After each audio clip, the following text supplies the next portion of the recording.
मुंबईमध्ये पूर्व परवानगीशिवाय आंदोलन करण्यास मुंबई हायकोर्टाने जरांगे पाटलांना मनाई केली होती।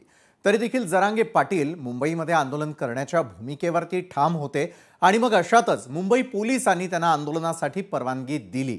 मात्र यावेळी पोलिसांकडून एकूण 8 अटी घालण्यात आलेल्या आहेत। जरांगे पाटील यांच्या नेतृत्वाखाली होणाऱ्या या आंदोलनाचं मुख्य ठिकाण आझाद मैदान राहणार आहे।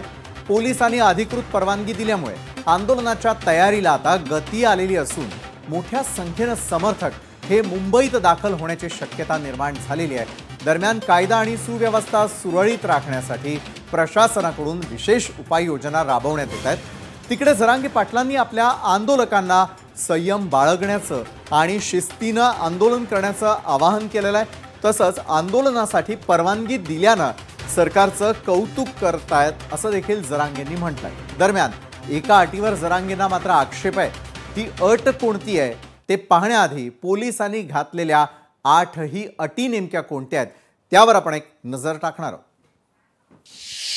तर एकंदरीतच अटी शर्तींचा ज्यावेळेला सिलसिला सुरू होतो पोलिसांच्या एकूण 8 अटी। पहिली अट आहे आंदोलनाला केवळ एका दिवसाची परवानगी, शनिवार रविवार आणि सुट्टीच्या दिवशी परवानगी नसणार आहे।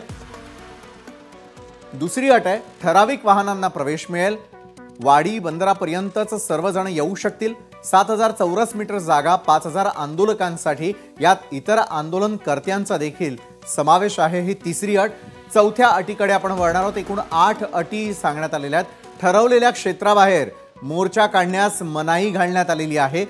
पाचवी आणि महत्त्वाची अट काय आहे तर परवानगीशिवाय ध्वनिक्षेपक तसंच प्रचार यंत्रणा वापरता येणार नाही। त्यानंतर 6वी अट ती काय सांगते तर आंदोलनासाठी वेळ सकाळी 9 ते संध्याकाळी 6, त्यानंतर मैदानात थांबता येणार नाही। त्यानंतर 7वी अट काय सांगते तर 7वी अट म्हणते क्षेत्रात अन्न शिजवणं, कचरा टाकणं याला मनाई आहे। स्वच्छतेची जबाबदारी ही मात्र आंदोलकांची असणार आहे। आणि त्यानंतर पोलिसांच्या 8 अटींपैकी शेवटची अट काय आहे तर गणेश विसर्जनामध्ये अडथळा नको, लहान मुलं, गर्भवती आणि वृद्धांना सहभागी न करण्याचं आवाहन देखील या 8व्या अटीनुसार करण्यात आलेलं आहे। तर एकंदरीत पोलिसांच्या या 8 अटींसह मिळालेली परवानगी या विषयावरती आपण आत्ताच बोललेलो आहोत। तर या 8 पैकी ज्या अटींवर जरांगे पाटलांना आक्षेप आहे आणि ती म्हणजे आंदोलनाला 1 दिवसाची परवानगी।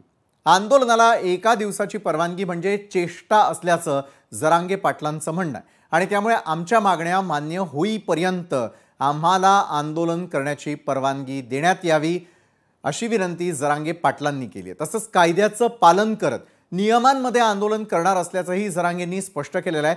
त्यामुळे आता या सर्व परिस्थितीवरती ठोस तोडगा काढण्याचं मोठं आव्हान हे सरकारपुढे आहे।